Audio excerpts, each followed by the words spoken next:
Motivado o intelectual francês do século XIX a reconhecer na teoria espírita o potencial de transformar o mundo. No entanto, esse entusiasmo não corresponde ao que hoje se divulga.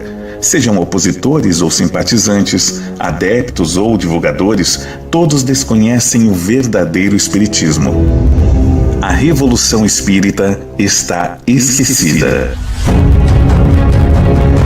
Após décadas de pesquisa em fontes primárias e documentos inéditos, acessando obras, jornais, revistas e folhetos do século XIX, além das bases digitais de bibliotecas de todo o mundo, chegou a hora de resgatar a doutrina espírita original.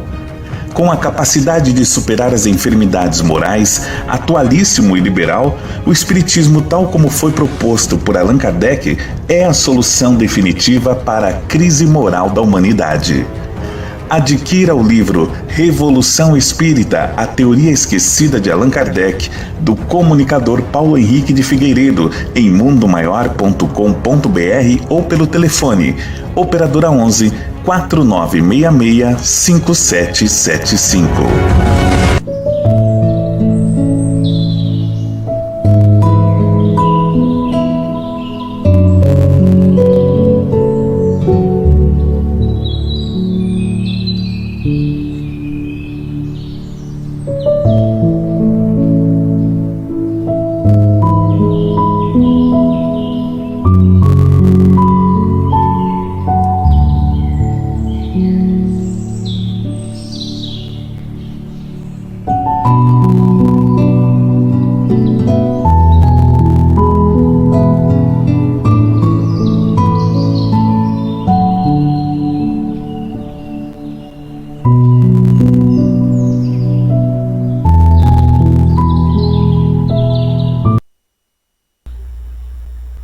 Boa noite.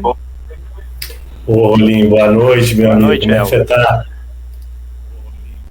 Muita paz para você, graças Rolim. a Deus. Abraço carinhoso à distância. Que bom estar com você. Nossa, a recíproca é mais que verdadeira, viu, Rolim? Obrigado, querido. Uma boa noite a todos e uma alegria podermos estar aqui, junto aos amigos do Centro Espírita Zilda Gama. O nosso abraço a todos os companheiros e companheiras, todas as partes que nos acompanham nesta noite. Rogamos a Jesus, o Divino Mestre, benfeitor e educador, que nos inspire e nos sustente na caminhada e que possamos recolher deste momento de reflexão que o nosso companheiro Welton de Carvalho trará como tema o céu e o inferno na visão da doutrina espírita. Pedimos aos mentores espirituais, a Zilda Gama, Jesus e a Deus, que nos abençoe na busca que nos encontramos. Que assim seja. Muito obrigado. Welton, a palavra é sua. Muito obrigado, Estarei por aqui. Com certeza, e vamos conversar bastante. Antes de tudo, né, Rolim, assim, é claro, a gente tem essa alegria imensa, já nos conhecemos de outras ocasiões dos nossos estudos, né, Rolim? E muito me honrou esse convite de nós falarmos um pouco desse estudo que estamos fazendo, né? Afinal de contas, nós estamos estudando o céu e o inferno atualmente em 2 horários diferentes, já havíamos estudado anteriormente, então é uma obra que nos empolga, né? Não apenas pela forma com que Kardec tratou do assunto, mas pela profundidade que a compreensão desse tema nos traz quando nós olhamos para a questão do céu e inferno com esses olhos de redescoberta da doutrina espírita. Então eu fico muito alegre mesmo porque, viu, Rolim, a cidade de Sapucaia, onde está o Centro Zil da Gama, ela deve ter uma parte na minha história, né? A minha mãe, ela é oriunda dessa região da Zona da Mata Mineira, de uma cidadezinha um pouco mais ao norte, em Minas, mas também divisa com o Rio de Janeiro, uma cidade chamada Palma, e então, bem próximo daí, minha mãe morou em Juiz de Fora também, a cidade onde nasceu Zil da Gama, não é? Passou uma boa parte da juventude dela ali em Juiz de Fora. Lembrando que Zil da Gama, claro, tem alguns amigos nossos aqui nos ouvindo, talvez não conheçam a história desta divulgadora do espiritismo, né? Zil da Gama nasceu no final do século XIX, não é? Em 1878, olha só, 10 anos depois da publicação da Gênese de Allan Kardec, Zil da Gama nasceu lá no Rio de Janeiro, foi uma professora, foi diretora de escola, foi agraciada com prêmios pela Secretaria de Educação de Minas Gerais. Ela escreveu, inclusive, teses muito interessantes, né, sobre a questão do voto feminino, não é? Que essa época, no início do século XX, ainda era uma discussão no nosso país. Escreveu diversas obras com o apoio de benfeitores espirituais. São títulos bastante conhecidos, sim, do público espírita no Brasil. A gente se lembra Na Sombra e na Luz, do Calvário Infinito, O Solar de Apolo. Então são diversas obras aí que isso tudo, né, no começo do século XX, antes até da passagem de Chico Xavier, não é? Que começou a sua trajetória mediúnica também. Parece que Minas Gerais, nessa época, foi um celeiro de grandes médiuns, né, Oli?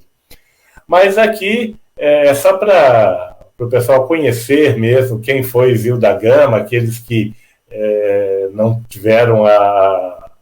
têm essa ligação tão grande com o Centro Espírita Zil da Gama de Sapucaia. Tem um homônimo aqui também em São Paulo. A gente tem em São Paulo um Centro Espírita Zil da Gama. Mas é isso, gente. Boa noite a todos os que estão aqui nos acompanhando. Um abraço carinhoso a todos que estão utilizando lá o Facebook para conversar conosco. Fiquem à vontade, vamos fazer desse nosso encontro um bate-papo, uma troca de ideias. Já estamos vendo colegas queridos ali, boa noite, André, que Jesus nos abençoe e que a gente possa transformar essa hora de conversa em algo muito agradável para todos nós.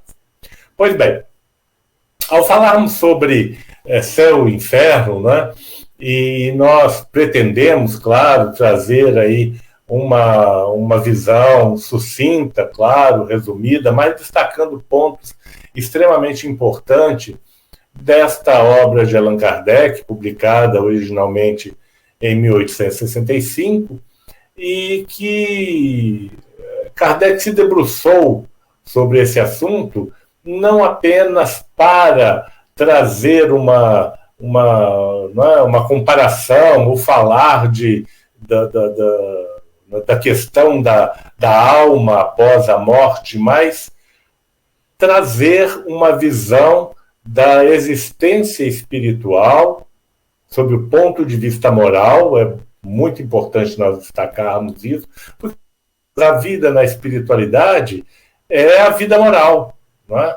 A par de todas as questões que nós podemos enfrentar aqui na nossa vida, no dia a dia, tendo que cuidar das nossas questões relacionadas ao nosso físico, não é? As coisas materiais que são o passaporte para o nosso crescimento intelectual e moral também. A vida na espiritualidade, ela é basicamente a existência moral. A alma continua na espiritualidade, a existência moral que é eterna, não é? A existência física é a passageira, é a temporária, é a existência do transitório, não é? Daquilo que se modifica, daquilo que se deteriora. Entretanto, a vida eterna, que é a vida do espírito, ela prossegue sem solução de continuidade. E talvez por isso, e com certeza por isso, Kardec colocou aquele capítulo tão interessante no livro O Céu e o Inferno, intitulado O Temor da Morte. Exatamente para isso, para reafirmar essa condição de seres eternos que nós somos, temporariamente vivendo num mundo de contrastes. Esse mundo de contrastes nos oferece as oportunidades para o nosso nível evolutivo, não é? De espíritos em ascensão, de espíritos vivendo o aprendizado, vivendo a auto-instrução, não é? Esse mundo de contrastes nos oferece as possibilidades de reconhecermos e de entendermos a lei divina. Na Gênese, Kardec cita exatamente isso: viver no mundo de contrastes, que é o que a matéria nos oferece, é a grande oportunidade do espírito distinguir as questões morais, antes, inclusive, de progredir em termos intelectuais pelos desafios que essa vida no mundo... E nós falamos no mundo de contraste, sim, porque é aqui nesse mundo em que somos defrontados com os mais diferentes desafios, desafios que nos dão a chance de lidarmos com as nossas escolhas, aprendermos a escolher, desenvolvermos o nosso livre-arbítrio, porque o livre-arbítrio também é uma conquista espiritual. Então, tudo isso nós pretendemos colocar um pouquinho dessa conversa durante aqui nossa exposição, não é? Então, lembrando que a obra de Kardec, não é? Ela foi publicada em 1865, e o que habitualmente chegou para nós, e praticamente para todo o mundo espírita, foi uma edição publicada após a morte de Allan Kardec, em 69, não é? E essa edição, a quinta edição francesa, foi a que serviu de base para a grande parte das traduções de O Céu e o Inferno durante praticamente todo o século XX, apenas agora no início do século XXI, há pouco mais de 3, 4 anos, é que percebeu-se que essa quinta edição francesa continha modificações que não estavam presentes até a quarta edição. Então, foi feito um trabalho, está sendo feito um trabalho de divulgação dessas modificações que, por não terem sido colocadas por Kardec, não é? Elas constituem, então, sob o ponto de vista legal do direito autoral, elas constituem verdadeiras adulterações da obra original. Então, todas as questões e algumas indicações que nós fizermos aqui, nós faremos com base na tradução que nós já temos no Brasil hoje, feita a partir da primeira edição francesa, ou seja, aquela edição publicada, registrada nos canais e nos pontos competentes lá de França, né, como a obra original de Allan Kardec. E no primeiro ponto que nós temos é exatamente a presença, nessa primeira edição, de um prefácio, onde Kardec apresenta-nos o Céu e o Inferno, e ele nos diz nessa obra que ele inseriu em O Céu e o Inferno todos os elementos pertinentes para o esclarecimento do homem acerca do seu destino. Nada inserimos que seja o produto de um sistema preconcebido ou de uma concepção pessoal, o que não teria nenhuma autoridade. Tudo na obra é deduzido da observação e da concordância dos fatos. Isso quer dizer que o que Kardec escreveu em O Céu e o Inferno está intimamente relacionado com o método da pesquisa, o método do desenvolvimento da doutrina espírita. Lembrando sempre que Kardec utilizou para a elaboração da teoria espírita aquele método do ensino universal, da universalidade do ensino dos espíritos. Ou seja, um determinado tema que é colocado pelos espíritos para discussão, esse tema surge em diversos pontos, em diversos centros, e Kardec, naquela época, ele mantinha contato com mais de 1000 centros espíritas, é o que ele relata na introdução de O Evangelho segundo o Espiritismo. Então, a partir dessas comunicações, Kardec fazia a comparação, a análise sistemática de determinados temas que eram levantados como de importância pelos próprios espíritos. Olha que coisa interessante, um determinado tema era apresentado simultaneamente em diversos pontos, e isso caracterizava essa visão universal dos espíritos, exatamente colocando os temas em diversos pontos, e Kardec podendo reunir todas essas comunicações, compará-las, tirar dúvidas, mas, sobretudo, colocar as comunicações sobre o crivo da análise racional. Então, quando nós encontramos em O Céu e o Inferno, isso perpassa toda a obra kardeciana, não é? Desde a elaboração do Livro dos Espíritos, passando pela elaboração do Evangelho, do Livro dos Médiuns, não é?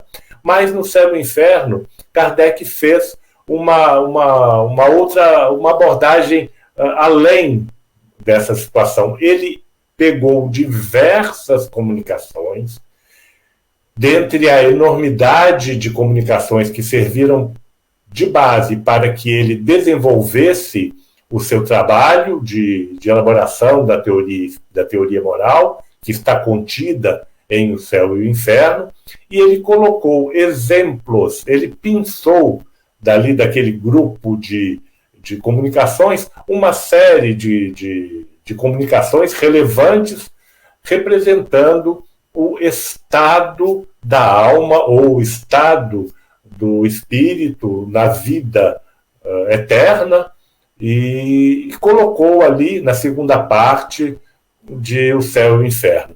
Então, quando nós olhamos a estrutura da obra, nós vemos uma primeira parte, que nós podemos chamar de a teoria, e uma segunda parte, que é composta de inúmeras comunicações que servem de base para as afirmações que são colocadas na primeira parte. E eu destaco, não são todas as comunicações que estão ali na segunda parte. Tamanha era a concordância das ideias, dos exemplos, que vinham de diversos centros espíritas, tratando sobre temas semelhantes. Então, ali nós temos comunicações de espíritos que se consideravam felizes na espiritualidade e que repartiam essa felicidade. Nós temos exemplos de espíritos que se encontravam num estado de intranquilidade, até espíritos num total alheamento das questões morais. Então, toda essa gama de informação nós encontramos na segunda parte de O Céu e o Inferno, suportando aquilo que ele afirma na teoria que compõe a primeira parte. Então, são elementos pertinentes para o esclarecimento do homem acerca do seu destino. E por isso que ele colocou a questão do temor da morte ali. Não há por que temer a morte. Não há por que temer a continuidade da existência. A morte não representa nada mais do que a passagem de uma percepção da realidade para outra percepção mais ampla. Essa percepção mais ampla da realidade é que Kardec vai apresentar para nós na parte inicial de O Céu e o Inferno, mostrando que essa nova percepção, esse estado, essa condição de vida na espiritualidade depende única e primeiramente do estado evolutivo de cada alma. Kardec nos apresenta uma situação bastante interessante. Ele vai falar de o céu e do inferno, ele faz uma comparação, sobretudo quando trata da questão do inferno, entre a visão pagã, ele cita o termo pagão, né, o inferno pagão, e ele faz referência aí às mitologias greco-romanas e comparando essas mitologias com o inferno tal qual foi e é apresentado pela Igreja Católica, né? Pelo catolicismo ou pelo cristianismo, se assim o preferirmos. Entretanto, nós temos, para falar sobre essa questão, né, mais um aspecto que Kardec destaca ainda no prefácio de O Céu e o Inferno. A condição ou a ocasião extremamente favorável para o advento da teoria espírita, do espiritismo. Essa é uma questão bastante interessante para todos nós, porque é o seguinte, naturalmente nós imaginamos, né, quando nós conversamos com a maioria das pessoas que são adeptas do espiritismo, não é? Nós temos aí, e nós tínhamos também até pouco tempo, né, uma visão de que Kardec era uma pessoa cética, não é? E que esse ceticismo foi desafiado por um amigo dele, dizendo, olha, tem ali reuniões em que uma mesa, não é, ao ser questionada sobre determinados assuntos, essa mesa responde a perguntas. Então nós tínhamos essa noção, assim, que Kardec sentiu-se desafiado e falou, não, é impossível, uma mesa não pode falar, eu preciso ver isso com meus próprios olhos, não é? E daí a história segue que ele se interessou por aqueles fenômenos e passou a estudar os fenômenos. Só que a história recente, a descoberta recente, sobretudo com o trabalho incansável do Paulo Henrique de Figueiredo, não é? Nos mostra que Kardec já participava de um movimento que dominava a França naquele período, chamado espiritualismo racional. Esse espiritualismo racional abriu as portas para o advento do espiritismo. O espiritualismo racional era uma visão da realidade, não é? Longe ou se afastando dos parâmetros do fundamentalismo religioso e também se afastando dos parâmetros do materialismo. Foi exatamente nesse momento que o espiritualismo racional, não é, que dizia o homem é uma alma encarnada. Esse movimento do espiritualismo racional, ele trazia consigo, não é, todo um aparato de estudo, de análise científica, de avaliação da alma humana.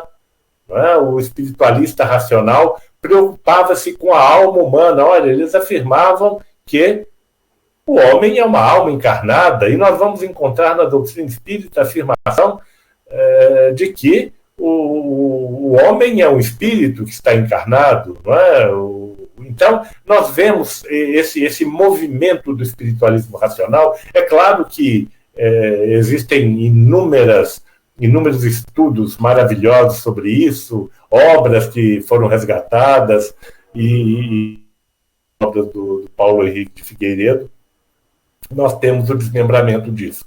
Mas por que nós nos referimos a isso? Porque também no prefácio, Kardec diz: se considerarmos a época em que surgiu o Espiritismo, reconheceremos, sem dificuldade, que ele veio no momento oportuno, nem muito cedo, nem muito tarde.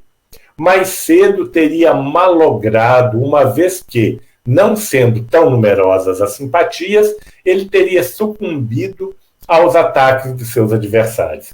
Mais tarde, teria perdido a ocasião favorável para desabrochar. As ideias poderiam tomar outro rumo, do qual seria difícil desviá-las. Era preciso deixar às velhas ideias o tempo de se desgastarem, provando sua insuficiência antes de se apresentarem as novas. O espiritualismo racional foi adotado na escola superior, na escola normal, em Sorbonne. O espiritualismo racional era ensinado nos colégios para os jovens, isso desde 1830 até 1870, exatamente no período em que a obra de Kardec foi desenvolvida. É extremamente importante que nós conheçamos esse contexto histórico da época de Kardec para nós percebermos que o espiritismo ele veio no bojo de um movimento, claro, não apenas um movimento humano, mas com certeza espíritos encarnaram aqui na Terra e que abriram espaço para o espiritualismo racional, grandes filósofos franceses, não é? E filósofos alemães, sobretudo Immanuel Kant, aí, não é? Que ofereceu bases filosóficas maravilhosas para as teorias morais do espiritismo, sobretudo para a teoria da autonomia moral, que está plenamente identificada no céu e o inferno. Então, quando nós passamos à frente aqui, eu tenho minhas anotações aqui, só para não me perder aqui no... Eu vou aqui colocar também um pequeno desafio para nós. A maioria das pessoas, dos adeptos do espiritismo, tem a ideia de que Kardec, ou o espiritismo, não é? Kardec nas suas obras, ou o espiritismo, ele nega o inferno e o paraíso. Então, se nós as questões, não é? Nós vamos falar, não, para o espiritismo não há inferno e não há paraíso. Não é? Esta é uma situação corrente. Se nós chegarmos para alguém que um adepto do espiritismo e falar existe inferno para o espiritismo, a pessoa possivelmente vai responder não existe inferno. E existe paraíso? E a pessoa também não existe paraíso. Mas algumas pessoas podem dizer sim, o espiritismo reafirma o inferno e o espiritismo reafirma o paraíso. Então nós vamos encontrar tanto uma refutação quanto uma afirmação. E nós podemos dizer que ambas as posições estão corretas. O espiritismo refuta, sim, o inferno e refuta o paraíso. Mas o espiritismo reafirma, sim, o inferno e reafirma, sim, o paraíso. Olha só que coisa interessante essa dupla abordagem. Né? Porque nós falávamos, e uma das coisas que nós falamos logo no início aqui, foi do mundo de contrastes em que nós nos encontramos, em que nós vivemos, né? Nesse nosso processo de evolução espiritual. Ora, por que nós podemos então dizer que o Espiritismo refuta a existência do inferno e do paraíso. Porque que a maioria das pessoas tem de inferno e de paraíso é uma noção baseada na ideia que nós chamamos da ideia da moral heterônoma, que se baseia no mundo, na concepção ou na noção ou no entendimento que nós temos desse mundo de contrastes. O inferno e o paraíso que nós encontramos na maioria das filosofias, sejam elas apenas discussões filosóficas ou aquelas que saem mesmo para o nível das teologias, né, dos dogmas religiosos, invariavelmente nós vamos encontrar conceitos de paraíso e de inferno baseados em quê? Baseados na existência de locais físicos, destinados, respectivamente, o céu para a morada dos eleitos e o inferno para a morada dos condenados. Sob esse ponto de vista, né, o Espiritismo vai refutar a questão do céu e do inferno. E como? Por quê? Né? Primeiro que nós vamos entender como se dá essa noção de céu e inferno. Como esse dogma surgiu, como essas afirmações, como esses conceitos foram inseridos nos aspectos religiosos da humanidade. E Kardec coloca essas questões, essa comparação, né, do inferno pagão e do inferno cristão no livro Céu e Inferno, mostrando o seguinte: o que consiste a recompensa da criatura que vai para o céu? Né? Consiste exatamente em uma contemplação eterna da divindade. Isso é um ponto extremamente interessante. A pessoa vive aqui na Terra, e esse é o dogma do paraíso, não é? Age em acordo com os ditames da igreja ou os ditames da religião em que se acha inserido, porque nesse conceito, tanto paraíso quanto inferno, eles estão absolutamente no domínio religioso. Então a pessoa segue as normas que lhe são ditadas pela organização, pela denominação religiosa no qual ela se insere, e como recompensa, né, e aí eu vou utilizar o conceito cristão de paraíso, do julgamento final, essa criatura revestindo novamente o seu corpo carnal, mas o seu corpo carnal luminoso, livre de todas as dificuldades, de todas as doenças, ele vai poder viver em plena harmonia e contemplação da divindade. E, ao mesmo tempo, olha que coisa terrível, não é? Esses seres que cumpriram aqui na Terra com todas as obrigações que a religião lhes impõe, em busca, sim, dessa recompensa no pós-vida, elas vão poder contemplar a dor, o sofrimento daqueles condenados ao inferno. E ao perceberem a dor e o sofrimento desses condenados ao inferno, eles vão render graças a Deus por estarem naquela condição de salvação e de felicidade eterna em que se encontram. Ora, os castigos do inferno quais seriam, então? O inferno, como algo material, localizado, houve discussões aí por parte de teólogos, quando da elaboração do catecismo religioso, onde ficaria o inferno, nos subterrâneos da Terra, e isso está muito próximo da visão pagã, que coloca o chamado submundo também nos subterrâneos da Terra, mas ali, nessa zona subterrânea, ardente, de fogo ardente, de sofrimento, são lançados aqueles seres que não atenderam aos imperativos da fé, aqueles que cometeram os pecados definidos como os pecados irremissíveis para poderem sequer sonhar com a salvação.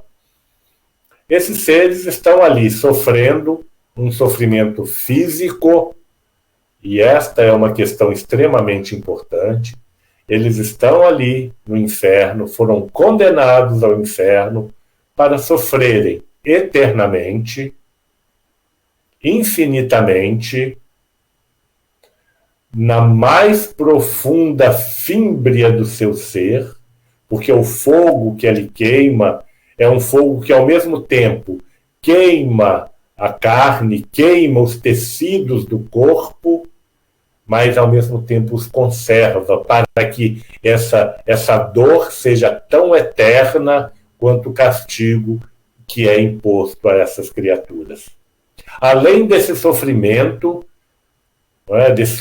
físico, eterno, que nunca cessa, para o qual não há nenhum tipo de alívio, ainda sofrem esses seres o escárnio e a zombaria dos demônios, que seriam aqueles seres que, em algum momento, anjos que eram, desafiaram o poder de Deus e se rebelaram. Rebelaram-se porque Deus avisou que a intermediação entre os homens e a divindade seria feito por alguém encarnado, não seria feito por um anjo. Os anjos ficaram extremamente, não é os seres puros que eram os anjos, ficaram extremamente, alguma parte ficou extremamente irritada, diz a tradição, o dogma, que 1/3 dos anjos no paraíso, ou seja, das criaturas puras, se rebelou contra Deus. E essa rebeldia fez com que esses seres fossem lançados ao inferno. Então nós já vemos aí um outro conceito do dogma religioso, dizendo que quem criou o inferno foi o ser de infinita bondade, justiça e amor, que é Deus. Deus criou o inferno para nele atirar os seres rebeldes que haviam desafiado a sua autoridade. Esses seres, lhes foi permitido, a esses seres rebeldes, os demônios, lhes foi permitido caminhar a terra, buscando atrair para o mal as criaturas humanas, que já haviam perdido seu espaço lá no paraíso, quando da desobediência também de Adão e Eva. Nós estamos falando tudo isso para mostrar que esse mundo de contrastes que nós falávamos colocou para nós, habitantes aqui da Terra, vivendo nesse processo de desenvolvimento intelecto-moral, a dualidade entre bem e mal, a dualidade entre o castigo e a recompensa. E por que isso? Porque aqui, na nossa existência, o nosso corpo nos coloca, sim, nessa visão dual.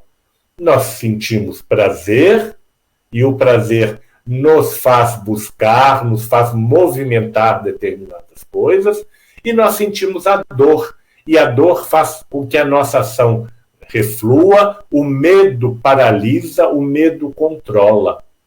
O medo interrompe a nossa ação, o prazer estimula a nossa ação. O nosso corpo e nós estamos falando aqui sim de fisiologia, é movido por essas duas forças, não é?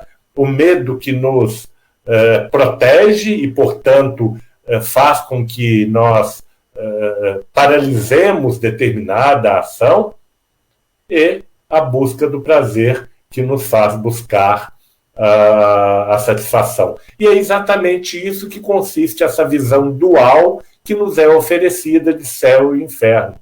Num primeiro momento, para os seres simples e ignorantes, recém-saídos da barbárie, que só percebiam em si mesmo, porque não tinham ainda um alcance moral profundo, não é? Mesmo a sua racionalidade estava dando seus passos iniciais, e em termos morais, como eles iriam compreender determinadas nuances, eles eram guiados, ou nós, não é? Se nós nos colocarmos naquela época, não é?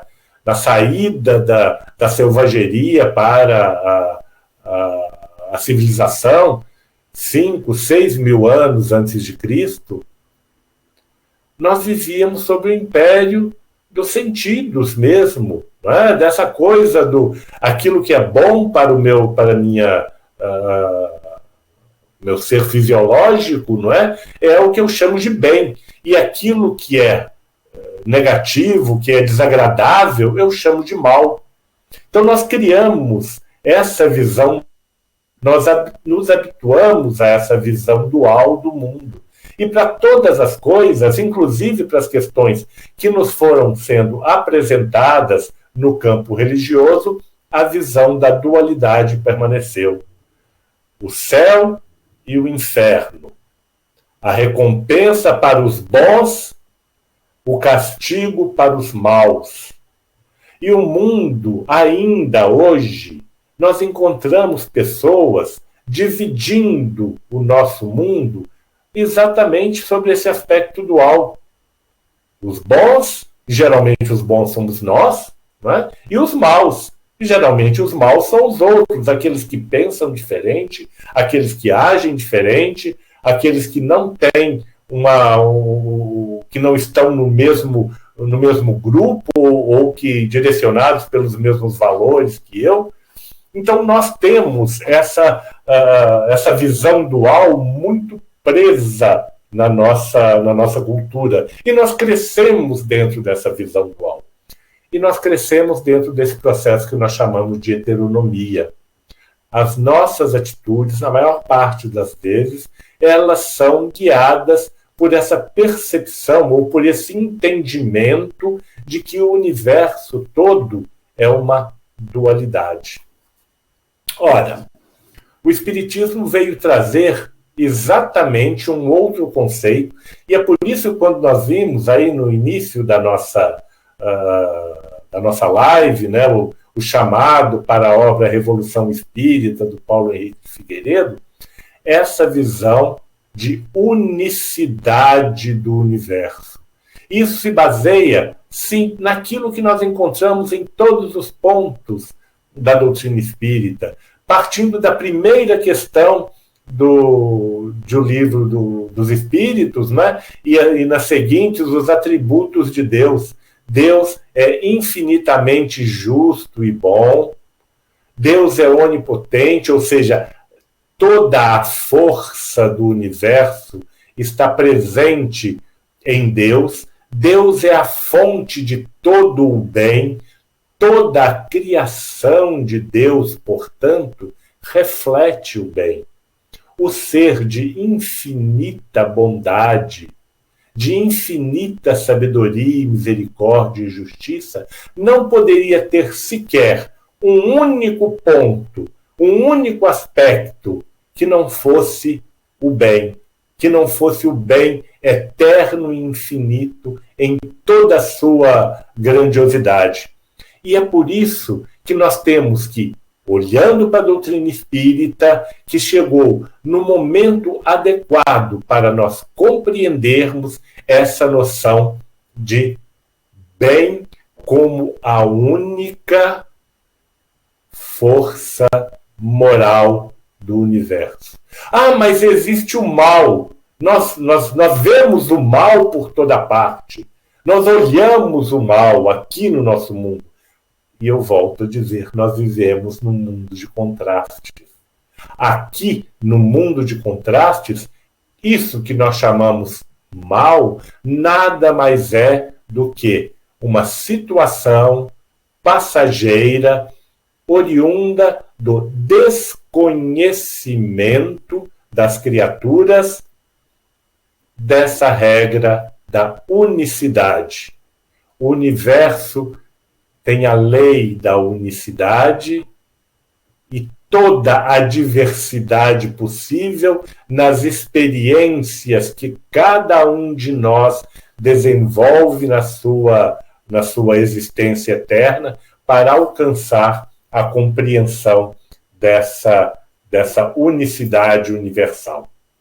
Então, para se entender o que é o céu e o inferno na visão espírita, não é? Nós precisamos.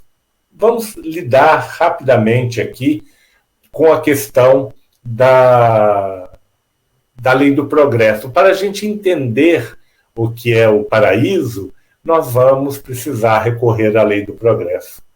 E o que nos diz a lei do progresso? Que nós somos criados simples e ignorantes. Esse é um outro ponto que muitas pessoas, dentro da doutrina espírita, ainda se confunde um pouco. Simples e ignorante significa a folha de papel em branco, se a gente pode fazer uma comparação assim. Ele não é bom, ele não é mau. Ele é simples. É simples. No tocante à moral, ele não desenvolveu nada em termos morais que possam identificar nesse espírito recém-saído dos processos de evolução do princípio espiritual da animalidade para a humanidade, que possa colocar para essa criatura uma condição de ser bom ou de ser mal. Ela é simples e é ignorante, ou seja, em termos de racionalidade. Pode até ter desenvolvido alguma inteligência, porque a inteligência é característica do princípio espiritual, mas a questão da racionalidade, a questão de poder olhar, observar, entender e compreender causas e consequências, herências de determinadas situações. Uma coisa é a inteligência, que abre caminho para a racionalidade. Então, simples e ignorantes. Simples no tocante à moral e ignorantes com relação à racionalidade. Esse é o ponto de partida dos espíritos. Esse é o ponto em que nós somos colocados nesse mundo de dualidade, nesse mundo de provas e expiações. Nesse momento, em que começou desabrochou o processo do entendimento, o processo da racionalidade, vivendo lá muito antes até em situações mais primitivas do que mundo de provas e expiações, nós fomos aprendendo a ter consciência de nós próprios. E chegou num ponto em que essa consciência de nós próprios, em que nós começamos a olhar para as coisas da natureza e a fazer uso dessas coisas da natureza, desenvolvendo frente aos desafios que o mundo da dualidade nos oferece, o desafio da fome, da saciedade, o desafio do frio e do calor, o desafio do conforto e do desconforto. Tudo isso nos é dado como coisas que atingem a nossa organização fisiológica e nos permite desenvolver os processos intelectuais para solucionarmos essas situações. E o desenvolvimento desses processos morais ocasiona e permite também o desenvolvimento dos processos morais. quando eu começo a compreender as coisas e eu começo a compreender a consequência das minhas ações, e eu posso aí sim aplicar essas ações para situações que me rendam o meu interesse, mesmo quando possam prejudicar outras pessoas, ou eu, quando percebo que determinadas situações me são agradáveis, eu busco estender essas situações para outras pessoas. E aí sim eu já estou tendo escolhas morais.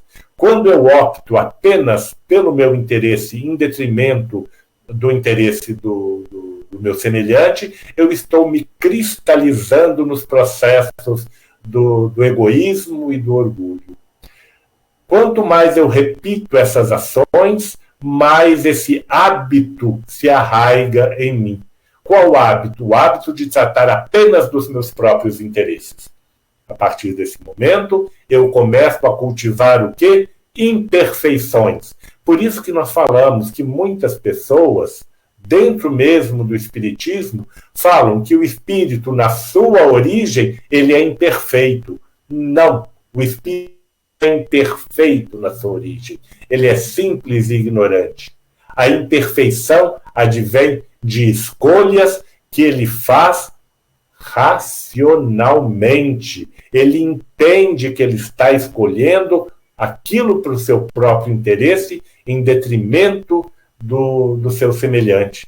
Por outro lado, há também aquele que racionalmente escolhe agir pela solidariedade, agir pelo acolhimento, não é? Abrindo mão dos seus próprios interesses para alcançar o interesse de todos, e esse ser, ele está acumulando virtudes, ele se habitua nessa prática da virtude, ele sai de si e entra no mundo da participação, da solidariedade. Enquanto o outro, que cultiva imperfeições, vira as costas para o mundo da participação, para o mundo da solidariedade, ele vira as costas para o bem. E lembrem-se, o bem é a regra única e geral do universo. Quando nós voluntariamente viramos as costas para o bem, e voltamos os nossos olhos, o nosso interesse apenas para nós, aí que surge o que nós chamamos de mal. E aquele outro que buscou, que se esforçou e que entendeu também pelos mesmos processos a questão da virtude, ele começa a entender em si mesmo, no íntimo da sua consciência, da sua alma, o que é felicidade. E são esses espíritos que cultivam a perfeição pelo cultivo da virtude, são esses que alcançam o estágio de espíritos felizes, porque a felicidade, ela é, dentro do conceito espírita, e aqui é bastante interessante, Kardec utiliza as mesmas palavras, mas dando-lhes um significado totalmente novo. Felicidade é uma condição íntima da alma que está plenamente alinhada, voltada para a lei da unicidade do bem e que, portanto, no seu pensamento, nos seus atos, na sua existência, ele reflete, ele abraça e ele extravasa todo esse bem que permeia todas as coisas do universo. E, portanto, a felicidade do espírito, ela é inerente às qualidades que o espírito possui. E não a do material, a um lugar, a um paraíso, a um ponto qualquer no universo onde as satisfações materiais possam lhe dar prazer. A felicidade ele alcança dentro de si como condição inerente, e veja bem, eu não vou usar o termo como consequência das suas virtudes, porque nós temos que entender aí o conceito de inerência. Havendo virtude moral, naturalmente, o espírito experimenta a felicidade. Numa única atitude moralmente correta, cada um de nós aqui experimenta a felicidade moral. Não precisamos aguardar o pós-vida, não, em qualquer lugar. E é por isso que Kardec afirma que o céu, o paraíso, ele não está em lugar algum.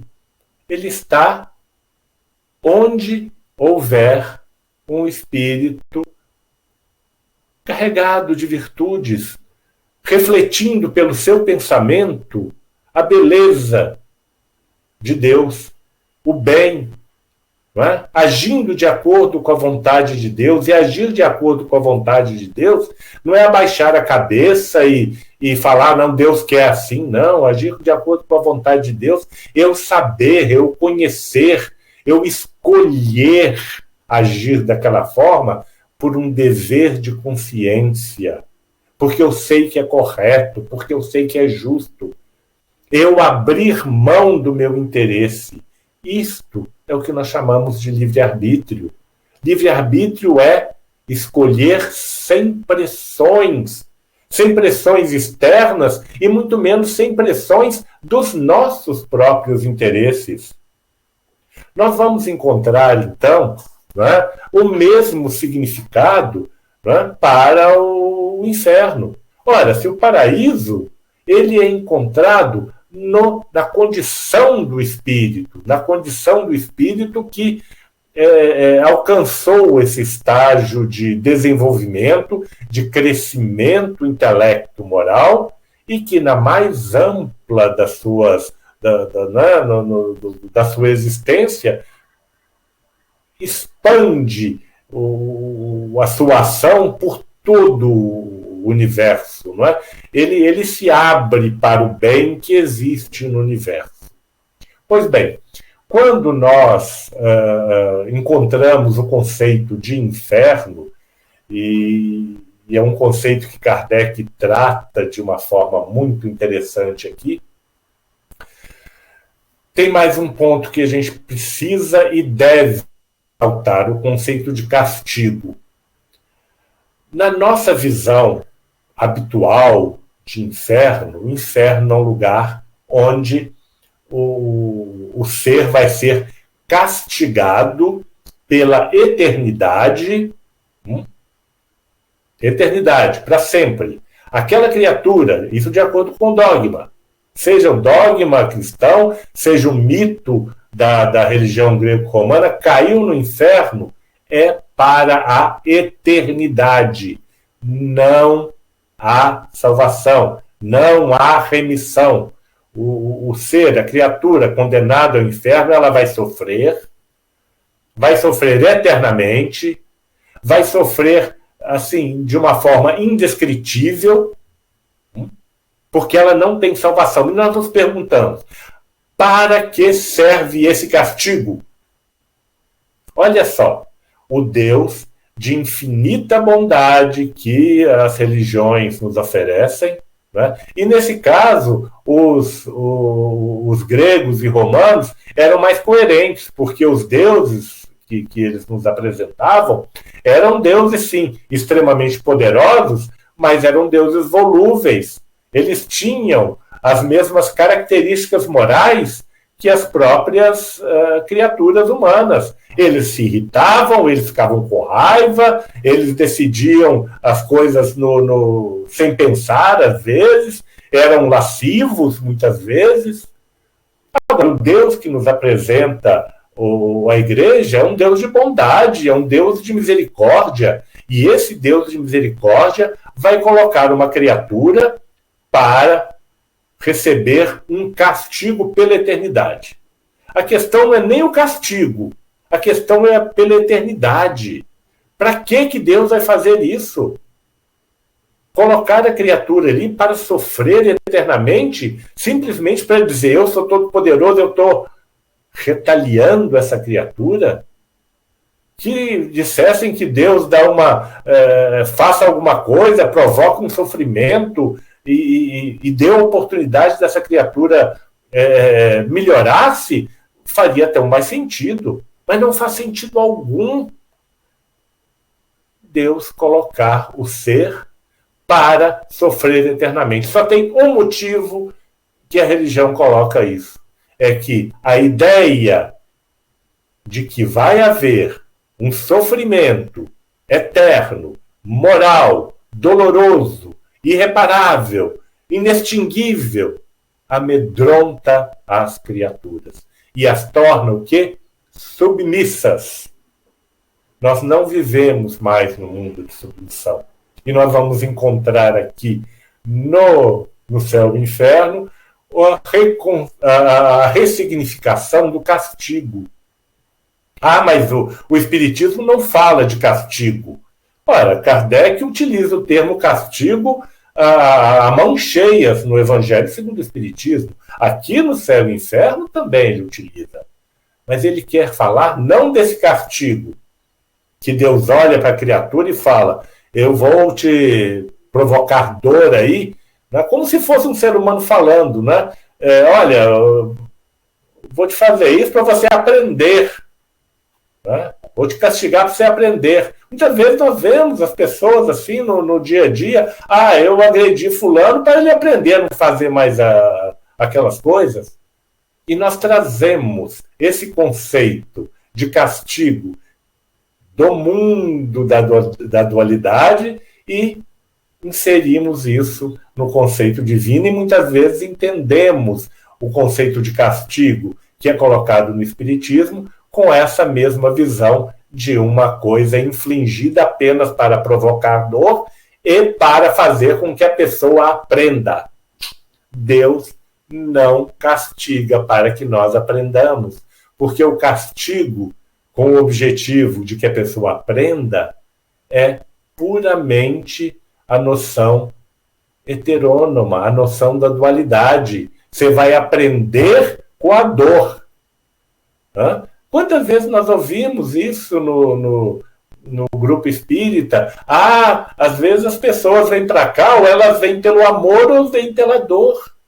A visão dual que nós temos no nosso mundo, de que a dor corrige, e isso é uma coisa tão assim, presente, e não existe esse ponto. Quando nós olhamos no céu e inferno, e nós vemos que o castigo é uma resposta natural, veja bem isso, uma resposta natural às imperfeições. Eu falei há pouco de como nós conquistamos as imperfeições, de como nós nos habituamos às imperfeições. Habituando-nos a essas imperfeições, nós cristalizamos, nós nos condicionamos a ser orgulhosos, a sermos egoístas, e nós praticamos isso, às vezes, sem notar mais que estamos sendo egoístas. Tamanha o condicionamento que, ao longo da nossa existência, pelas nossas escolhas voltadas apenas para o nosso próprio interesse, essas imperfeições surgiram. E como Deus pode nos auxiliar a sair dessas imperfeições? Ele poderia pegar uma varinha mágica, nos separar e falar: você aqui, livrei você das imperfeições. Também não é esse o conceito. O conceito de cada um é juiz da sua própria consciência. Mas Deus nos dá o apoio maravilhoso, o apoio de um farol nos iluminando. E esse farol, para a imperfeição, é o sofrimento moral. O sofrimento moral. A criatura que se enclausurou no interesse próprio, que cultivou a imperfeição do orgulho, do ódio, não é? Oriundos do egoísmo, essa criatura, sobretudo no mundo espiritual, porque aqui na Terra, muitas vezes, ela ainda está tão presa às ideias dos contrastes que ela não consegue ainda discernir isso. Mas na espiritualidade, na realidade do mundo espiritual, a sua consciência a ilumina sob a forma do sofrimento moral. E a coisa mais importante que a gente não pode esquecer, esse sofrimento moral não é o castigo da forma com que nós estamos habituados a falar de castigo. É a sinalização, é o sintoma. Então, quando nós vemos a expressão castigo, sob o ponto de vista moral na doutrina espírita, é o sintoma de que algo muito errado existe moralmente naquele espírito. E ele sofre esse sofrimento moral enquanto a sua imperfeição não for totalmente expurgada. Ou seja, não é um castigo naquele sentido, eu vou castigar para você aprender, mas é uma condição, uma resposta natural ao espírito que se enclausurou no interesse próprio. E quando nós nos enclausuramos no interesse próprio, o egoísmo daí advém todas as mazelas na nossa vida e na humanidade. Por isso que Kardec fala, se vocês querem combater algum inimigo, combatam o egoísmo. Esse é o inimigo contra o qual todos devem assestar as suas armas. E nós vamos aqui colocando a nossa visão de inferno, a visão que o Espiritismo aceita. É o espírito que cultivou imperfeições, é o espírito que traz consigo a dor moral, o sofrimento moral, onde quer que ele esteja. Não há necessidade de um lugar específico para circunscrito, não é? A punição, o castigo, que é esse sofrimento moral, ele não tem por objetivo a submissão do espírito. Ele tem por objetivo o despertamento do espírito, para que o espírito entre no processo de quê? De educação. A educação que cada um de nós vai trazer para si próprio. E essa educação começa pelo arrependimento. O inferno, nós saímos do inferno moral com a percepção de que essa dor ela é proveniente das nossas imperfeições, nós nos arrependemos e nós buscamos uma forma de expiar essas imperfeições. O que é expiar no conceito espírita? Se nós pegarmos o conceito antigo de expiação, né, é punição, é novamente punição. Novamente vem o conceito antigo de castigo, de bater. Expiar é bater, é fazer sofrer aqui na terra para que aprendamos a não fazer aquilo, para que abaixemos a cabeça. É a dor imposta com vistas à submissão. A expiação, no sentido espírita, é a busca racional, voluntária, veja bem, voluntária. O espírito entra em expiação quando ele decide que ele necessita de determinadas condições para expurgar as suas imperfeições, porque é um vício, gente, e um vício moral que não sai assim, né, da noite para o dia. É necessário esforço, porque nós construímos isso, né? Então, não existe uma condenação, uma penalidade absoluta, uniforme, por um tempo determinado. O sofrimento moral, ele é o farol que vai iluminar o espírito imperfeito enquanto há imperfeição, ou enquanto as imperfeições ainda subsistirem. Não é uma coisa que o espírito fala, já sou perfeito. Não, tá no íntimo dele, está na sua consciência. Quando Kardec fala que as leis de Deus estão gravadas na nossa consciência, ele está dizendo exatamente isso. O farol, a presença de Deus nos iluminando ali, é o bem presente em nós. E quando essa consciência, que é a essência divina em nós, percebe que pela nossa escolha, pelo nosso direcionamento, nós começamos a prosseguir por situações, paramos, né, no meio do caminho lá, voltados só para nós mesmos, as nossas ações todas são para os nossos interesses, essa consciência ilumina, né? E essa luz é que provoca o sofrimento moral. E está nas mãos do Espírito compreender esse mecanismo e buscar as formas de expurgar esse sofrimento, de terminar o sofrimento. E o sofrimento termina, né, tão logo ele se haja melhorado pelos esforços da sua própria vontade. E, portanto, o Espírito carrega em si o seu próprio castigo, esse farol. E onde quer que se encontre, não há necessidade de um lugar circunscrito. O espírito sofredor tem que ficar naquele lugar do universo. Não, onde quer que ele se encontre. São situações de vibracionais, se a gente pode dizer assim, que diferenciam isso. O espírito sofre em si, ele não sofre em virtude de algo que está ao seu derredor.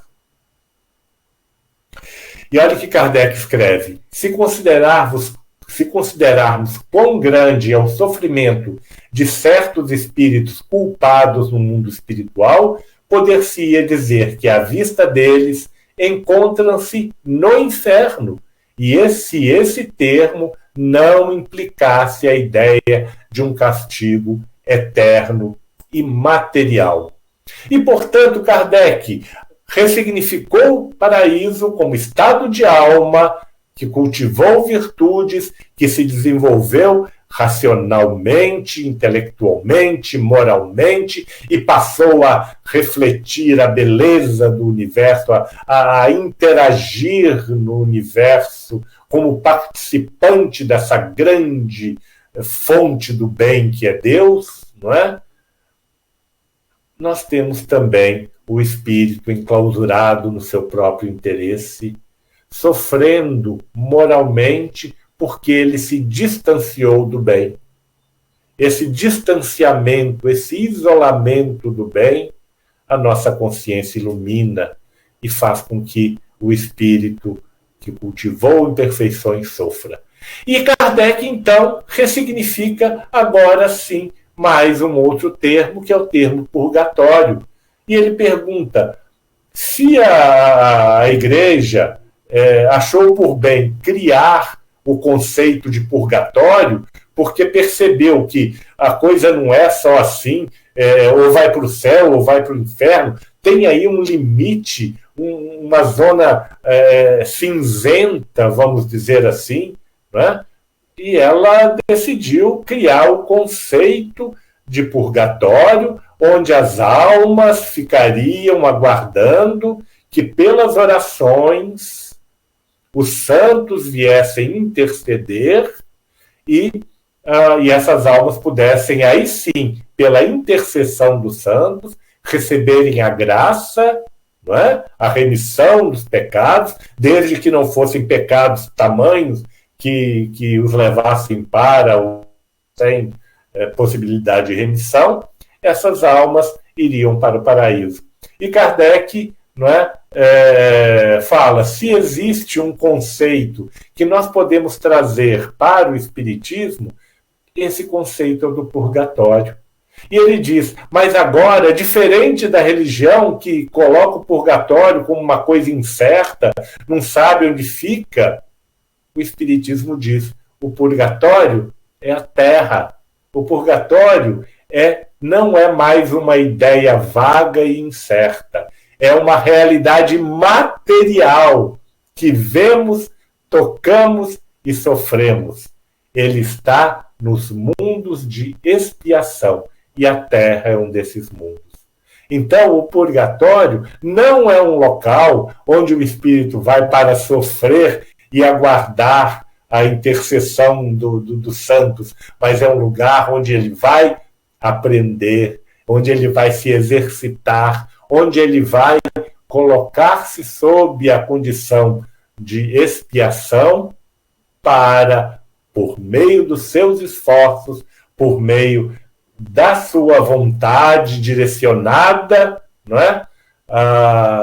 Conseguir, aí sim, se desfazer, purgar as suas imperfeições e, ao mesmo tempo, cultivar pela reparação o retorno ao bem e fazer crescer em virtude, aprender e entender a beleza da obra de Deus voltada toda e exclusivamente para o bem e passar a compartilhar desse universo de bem que nós acreditamos.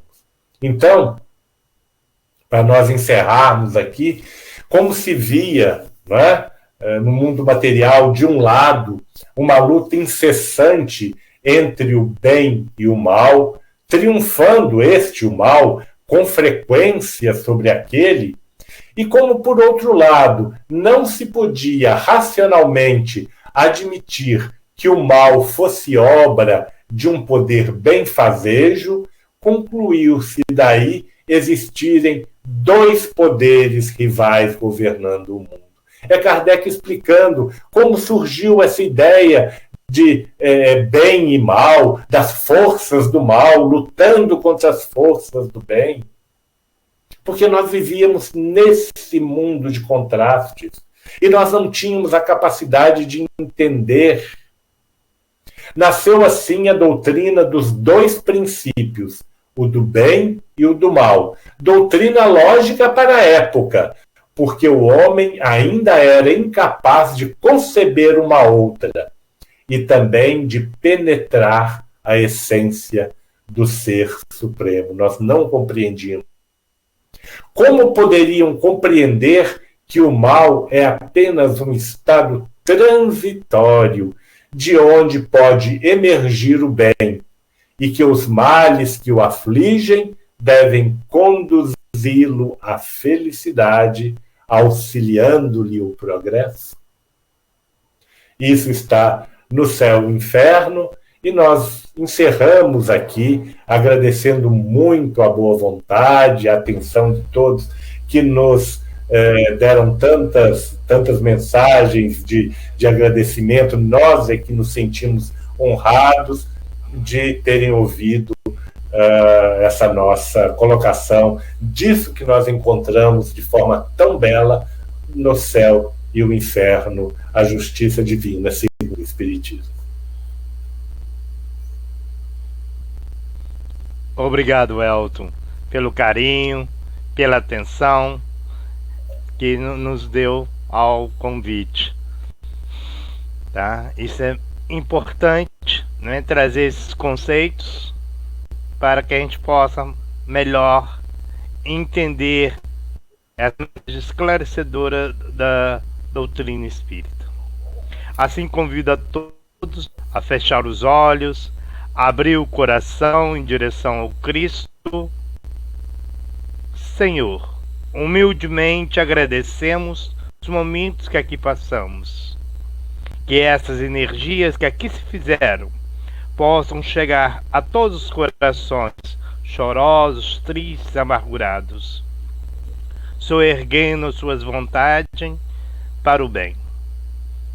Agradecemos a nossa mentora espiritual, Zilda Gama, a Jesus e ao Pai. Muito obrigado por tudo. Muito obrigado a todos. E a você, Welton, nosso muito obrigado.